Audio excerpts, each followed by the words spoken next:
Hello and welcome to Understanding Narcissists. Thank you so much for joining me. In this episode, I'm going to talk about how narcissists characterize everything. I say everything because they even characterize inanimate objects or concepts or ideas or things or anything. They're able to label and define, and thereby, indirectly or not so indirectly, control people's perceptions of things. It's the bread and butter. The question is, how do they do that so well? Well, the first thing I want to say, too, is characterizing puts a face on things. It's sort of like those kid shows. Like, when I was a kid, it was Blue's Clues. And they had talking everything. And, the salt and pepper shaker were alive, and the mailbox had a face, and everything could talk. It's sort of like that, except it's really threatening or demeaning or offensive or what have you. The negative side of things. It's always a negative emotion. And how they're able to do this so well, so easily, so instinctually, without even trying. Because as I've said before, there is a part of the narcissist that is aware, that is scheming and plotting and trying to work things out. But they don't see it the same way that you and I do. They do not see it in the way that I'm describing in these videos. It's not something that I think, from what I can tell, they attempt to comprehend in its entirety. It's just they actually believe what they've set up, the parts of the illusion themselves that justifies them doing this action, that you're being bad, that they're being victimized, and so on, and that they really do care, and so they can do these things. Sometimes even criminal. It's almost as if they can do criminal things so long as people don't know that they're doing criminal things. It's not real, or it's somehow justified, and it's okay. Of course, we know that that's not the case, but therein lies the difference between narcissists and non-narcissists. They're able to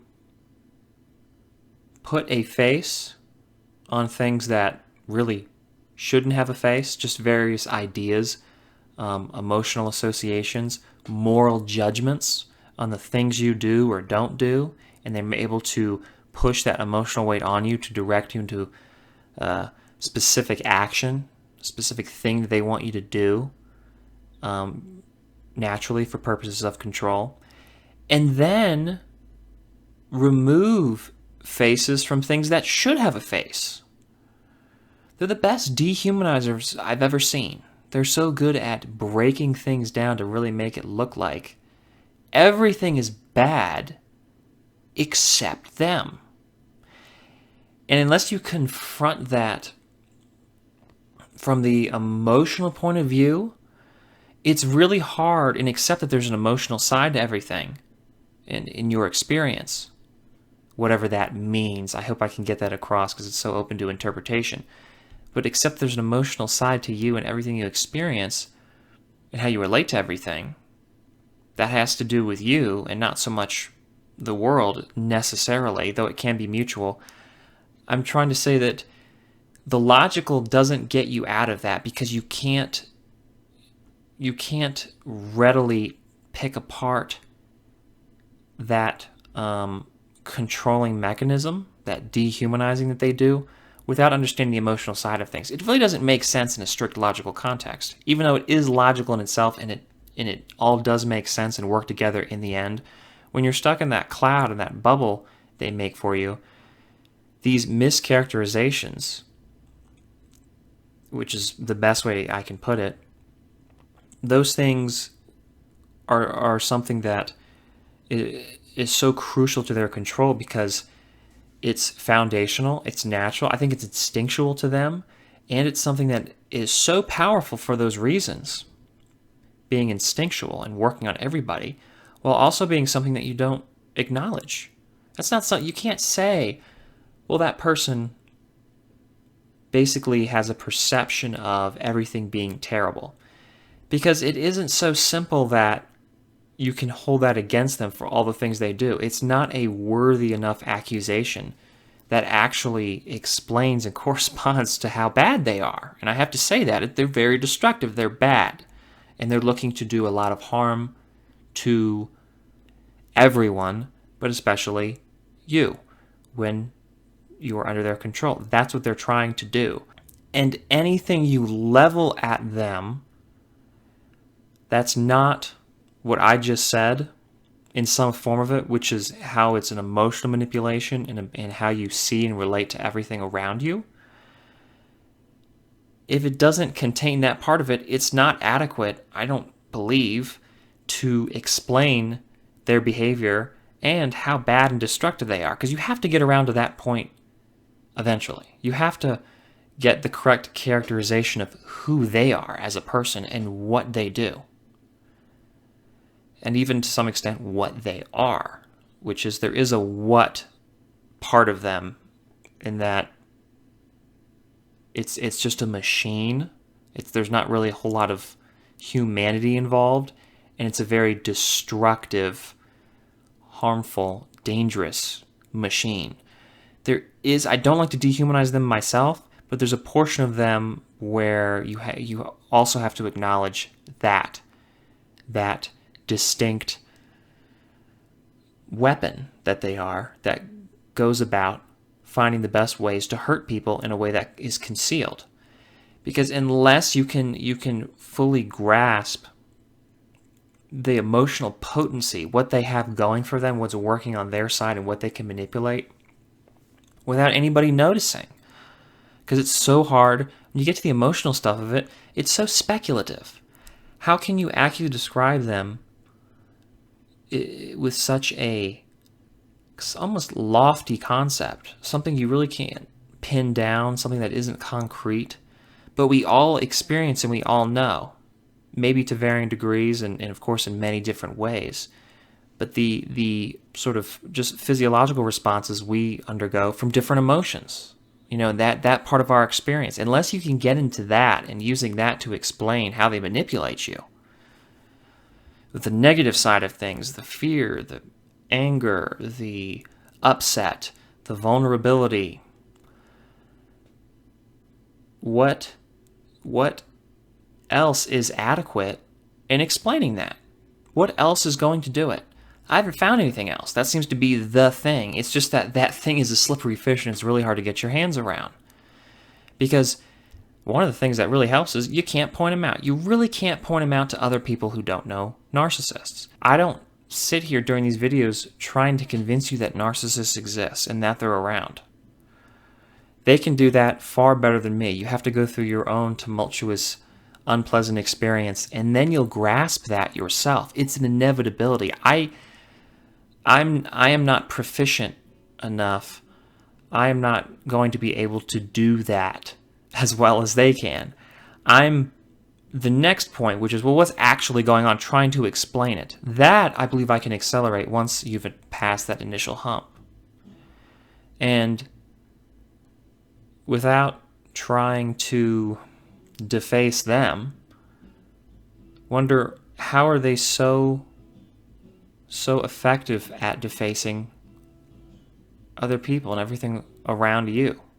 How are they able to characterize everything? And that's why I really want to drive home that it's not just people, though it's very people oriented. They have an emotional relationship to things. It really is. There's kind of a level of where something has it out for you, or something is supporting you and is good for you. That to me seems perfectly natural. But the level that they take it to is not. I mean, they take huge swaths of human endeavor as bad things oftentimes, simply because they don't like it or it's not something they're interested in. Now they'll entertain it. They'll entertain it on a logical level, on a superficial level, because they don't want to look weird. They don't want to look crazy, of course. That's the last thing they want to be, right? Crazy. But they really have an emotional relationship with everything and what they dislike. And if it's something they dislike, even if it's just a certain, I swear, I've seen them dislike inanimate objects because for whatever reason they associate with the bad things and they think that thing is out to get them. Now, of course, they know it's not sentient, it's not going to hurt them, but that's the relationship with it, and that's the relationship with everything. It's a characterization. And it's often a sophisticated and subtle characterization that, as I've said before, they're going to suggest to you, and then you'll reach your own conclusion, your own emotions. How they're able to do that so well is the question of the whole thing, the whole attempt to understand narcissists.